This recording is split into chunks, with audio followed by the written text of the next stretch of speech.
अडानी वापस जाओ का तथ्य लेकर आप विधानसभा के मुद्दों बैठी है। देखिए, बड़कागांव विधानसभा अंतर्गत बड़कागांव प्रखंड में गोंदलपुरा एक पंचायत है जहाँ पे अडानी कैसे भी घुसने का कोशिश कर रही है, लेकिन पूरा गांव वाला विरोध में है। गांव वाला नहीं चाहता। गांव वाले अभी बहुत बड़ी रैली भी निकाले थे गोंदलपुरा में, अडानी भगाओ, अडानी वापस जाओ करके कई तरह के इस तरह के नारे लगाए गए थे। और ये ज़बरदस्ती नहीं होना चाहिए। जब ग्रामीण नहीं चाहते कि वहाँ पे अडानी आए, सभी वहाँ पे किसान वर्ग के लोग हैं, उनका अच्छा खासा खेती होता है, वहाँ पे 4 फसला ज़मीन है, तो किसानों का भी प्रोफेशन मारा जाएगा। और हर कोई वहाँ चाहता है कि हम ज़मीन नहीं देना चाहते। वहाँ अडानी जो आने का कोशिश कर रहा है, फ़र्ज़ी मुकदमे वहाँ के लोगों के ऊपर कर दिए जा रहे हैं, दबाव डाला जा रहा है, लोगों को चुने जा रहे हैं बांटने के लिए, तोड़ने के लिए। फूट डालो राज करो वाले पॉलिसी के साथ वो कोशिश कर रहे हैं घुसने का। तो हम लोग उसके विरोध में हैं और हम लोग चाहते हैं कि अडानी, जब वहाँ पे ग्रामीण नहीं चाहते कि अडानी आए, तो फिर वहाँ पे अडानी को नहीं आना। 8 महीना पहले से वहाँ पे प्रोटेस्ट चल रहा है। वहाँ आपके ही सीईओ और तमाम अधिकारी जाके उनको नोटिस चिपका रहे हैं। सैकड़ों घर को तोड़ने का आदेश दिया गया वहाँ पे, जिस तरीके से वहाँ पे। देखिए, हम वहाँ पे गोंदलपुरा के इशू को लेके विधानसभा में भी मामला उठा चुके हैं और ये ध्यान आकर्षण में हमने उठाया है। वहाँ से जवाब भी मिला कि लोगों का विरोध है, अभी कोई प्रक्रिया स्टार्ट नहीं हुई है। लेकिन लगातार देख रहे हैं कि कुछ लोगों पे फर्जी मुकदमे कर दिए गए हैं। अडानी कोई ना कोई कहीं ना कहीं से झाड़ी वाड़ी साफ़ करने का प्रयास कर रहा है ताकि कहीं से शुरुआत कर दे, और लोग पूरी तरह से विरोध में हैं। इसलिए मैं ये प्रोटेस्ट में यहाँ पे आप लोगों के समक्ष बैठी हूँ। सदन में इस बार फिर से हमारा ये गैर सरकारी संकल्प में इस बार डाला है। हर बार सदन में हमने गोंदलपुरा का मामला डाला है। माननीय मुख्यमंत्री जी को भी अवगत कराया, वहाँ के लोगों को भी ले जाके मुख्यमंत्री जी से मिलवाने का भी काम किया है पूर्व में। और अभी फिर हम, क्योंकि हमें यही जवाब मिल रहा था कि विरोध है इसलिए कोई काम शुरू नहीं किया गया, लेकिन जो प्रेशर डाल के ज़बरदस्ती करके लोगों को बांट के, लोगों को फोड़ के जो ये कोशिश किया जा रहा है, लोगों पे फर्जी मुकदमे करके कोशिश किया जा रहा है, तो ग्राम सभा बिल्कुल नहीं चाहती है कि वहाँ पे कोई भी माइनिंग का काम हो। अडानी जो घुसने का कोशिश कर रही है, तो अडानी वापस जाओ के नारे लोगों के द्वारा लगाए गए। बहुत बड़ी रैली निकाली गई, 25,000 लोग के संख्या में एक रैली सिंबॉलिक रूप से निकाली गई।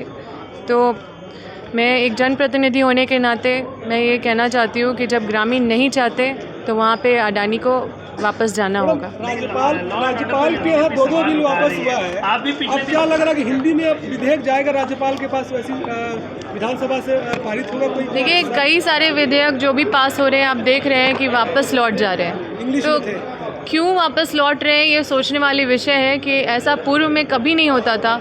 हमने हमेशा इस पद को बहुत संवैधानिक रूप से देखा है। बहुत न्यूट्रल राज्यपाल का पद होता है, वो राजनीतिक रूप से प्रेरित नहीं होता है। लेकिन अभी देखिए, 27% आरक्षण की बात हो या 1932 खतियान को लागू करने की बात हो, इन सारे मुद्दों को वापस भेज दिया गया है। और एक प्रक्रिया होता है जिसमें वो संदेश देते हैं, विधानसभा के माध्यम से उनके तरफ से संदेश आता है कि क्यों उन्होंने वापस कर दिया, ताकि हम उसको फिर से बढ़ाएं, क्योंकि ये हमारे राज्य का बर्निंग इशू है, राज्य का डिमांड है और इसको हम लोग पूरा करने के लिए संकल्पित है।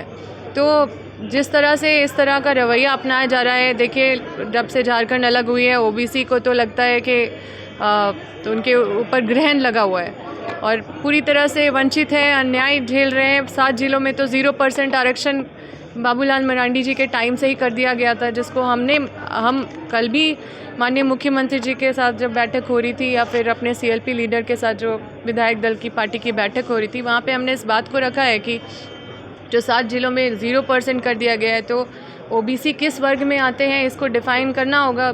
27% आरक्षण लागू करने के लिए तो हमारी सरकार प्रयास करी है और हम लोग हार नहीं माने। फिर से हम लोग विधेयक पास करेंगे, फिर से विधेयक आगे भेजेंगे। लेकिन अभी जब तक नहीं हो रहा है, तब तक वहाँ पे जो EWS 10% है, उस पर ओबीसी को भी जनरल का, आखिर तो जनरल में ही वो ट्रीट हो जा रहा है, तो उसको किसी में ट्रीट नहीं करना तो अन्याय होगा ना।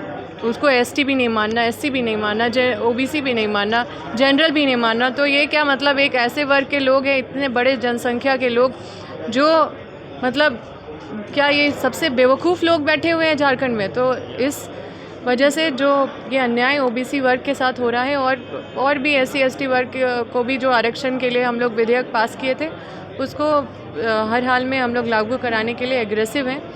और ये जो हम लोग कल चिंतन कर रहे थे कि गवर्नर इसको लौटा क्यों दे रहे हैं और इसके साथ साथ बाकी सारा भी लौटा दे रहे हैं, तो इसमें जो कारण है उस कारण को हम लोग संदेश के माध्यम से जो नियमतः मिलना चाहिए वो नहीं मिला है।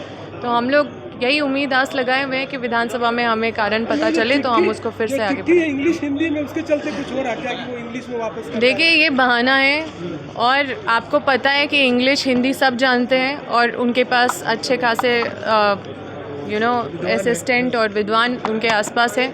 तो मंशा है राज्य के प्रति अगर मतलब के हित में अगर कुछ सोचेंगे, अगर राज्य को कुछ देना चाहेंगे सौगात और मतलब उनके साथ न्याय करना चाहेंगे तो ये सारा एक्सक्यूज़ मुझे लगता है कि बहुत ही दुर्भाग्यपूर्ण है। मैम लॉ एंड ऑर्डर पे आपने भी सवाल उठाया था जब पिछले दिनों आपके प्रतिनिधि की हत्या हुई थी। जिस तरीके से अभी रांची में हत्याएं हो रही है और भी जगह पे लॉ एंड ऑर्डर पे सवाल उठ रहे हैं, बीजेपी भी सवाल उठा रही है, आप इसको किस तरीके से देखती हैं? देखिए सबसे पहले तो मैं ये कहना चाहूँगी कि लॉ एंड ऑर्डर कोई भी सरकार का जिम्मेदारी होता है उसको ये करना, उसको सुनिश्चित करना कि कहीं भी लोग सुरक्षित रहें, लोग खतरे में नहीं रहें।